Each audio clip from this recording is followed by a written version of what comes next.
बे 10टा सिक्रेट कुइसन्सनि एन्सार्सफोरखौ मानसिफोरा गुगोलफोरावसो सार्च खालामना नागिरथिङो, नाथाय सोरनावबाफोर सोंनो थाखाय हिम्मतानो गैया जालायो। लोगोफोर, मा नोंथांमोना मिथिगौ नामा हिन्जावफोरनिखौ जों खुगायाव लायोब्ला मा बेराम जानो हागौ? जुदि जों खालामजेननायावनो बांद्राय गोजोनोब्ला थाबनो गगारो नामा?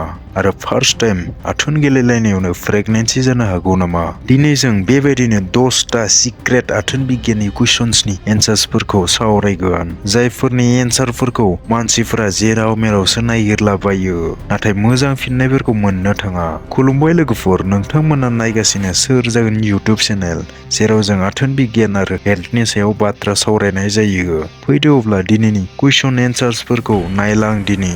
कुइसन नम्बर 1आवनो दं, मा फार्स्ट टाइम आथोन गेलेनायावनो प्रेगनेन्सि जायो नामा? एन्सारा जाबाय लोगोफोर, जानो हागौ जुदि प्रटेक्शन बाहायाब्ला। नाथाय बेल' नङा, प्रटेक्शन बाहायाब्ला आरो हौवा मानसिनिया फार्स्ट टाइमब्लाथ' 90% चान्सआ थायो प्रेगनेन्सि जानायनि। दानिया कुइसन नम्बर 2, मा अरेल सेक्स खालामनाया सेफ जायोना? एबा हिन्जावनिखौ खुगायाव लायोब्ला मायबाफोर बेराम जानो हागौ नामा? एन्सारा जाबाय लोगोफोर, नंगौ, अरेल सेक्सआ सेफ, गिनो गोनां बाथ्रा गैया जुदि प्रटेक्शनफोरखौ एसे ध्यान होयोब्ला। नाथाय प्रटेक्शनफोरखौ ध्यान होआब्ला बायदि बायदि बेराम सन्देरनो हागौ, जेरै हार्पिस, गन'रिया आरो क्लेमिडिया बायदि बायदि बेरामफोरा। दानिया जों सावरायदिनि एसे फान्नि आरो डार्क कुइसनखौ। कुइसन नम्बर 3, खामानि जालायनाय समाव सोदोब ओंखारनाया मा नर्मेल जायोना? एन्सारा जाबाय लोगोफोर, नंगौ, बेयो नर्मेल। खामानि जालायनाय समाव बायदि बायदि सोदोब ओंखारो, आथोननिफ्राय नङाब्ला देहानिफ्राय, हौवा हिन्जावनि नांजाबलायनायनिफ्राय आरो गोजोननायजों हां बोनायजोंबो बिसोरो गाबख्रबनाय बायदि सोदोबाबो गावनो गाव ओंखारलाङो। नाथाय आरोबाव आसलि कुइसन्सफोरा दंबावोसो, भिडिअखौ नायलांबाय था। अब्ला बेजोंनो फैयो कुइसन नम्बर 4, मा बांद्राय गोजोनोब्ला हौवानिया थाबनो गगारनो हागौ नामा? एन्सारा जागोन लोगोफोर, नंगौ, खायफा हौवाफोरना बांद्राय गोजोननानै बिसोरो थाबनो खालामो आरो बिदिनो कन्ट्रल खालामनो हायिजोंनो बिसोरना थाबनो गगारलाङो। नैबे कुइसन नम्बर 5आ सिम्पल नाथाय एसे सिरियासनिनो बाथ्रा। कुइसन नम्बर 5, आथोन गेलेबाय थानाय समावनो कन्डमा जिलांनो हागौ नामा? एन्सारा जाबाय लोगोफोर, नंगौ, जुदि मोजाङै बाहायाब्ला कन्डमा जिलांनोबो हागौ। आथोन गेलेनाय समाव बेखौ एसे ध्यान होनाया मोजां, नङाब्ला बेबायदिनो प्रेगनेन्सिबो जाहैनो हागौ। लोगोफोर, भिडिअखौ स्किप खालामालासिनो जोबजासिम नायजोब, अब्लासो मोजाङै बुजि मोनगोन। कुइसन नम्बर 6, सिमाङाव आथोन गेलेनो मोननाय आरो आथोन गेलेनाय नुनाया मोजां ना?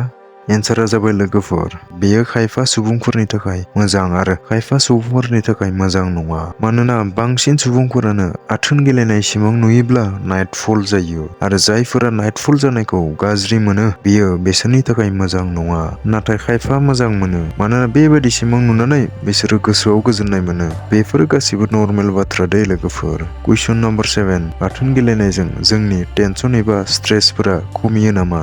एन्सारा जागोन लोगोफोर, नंगौ, आथोन गेलेनाय समाव जोंनि देहायाव गोबां फिल गुड हरमन्सआ ओंखारो, जायजों टेनसन्स, रागा जोंनायफोरा खम जायो।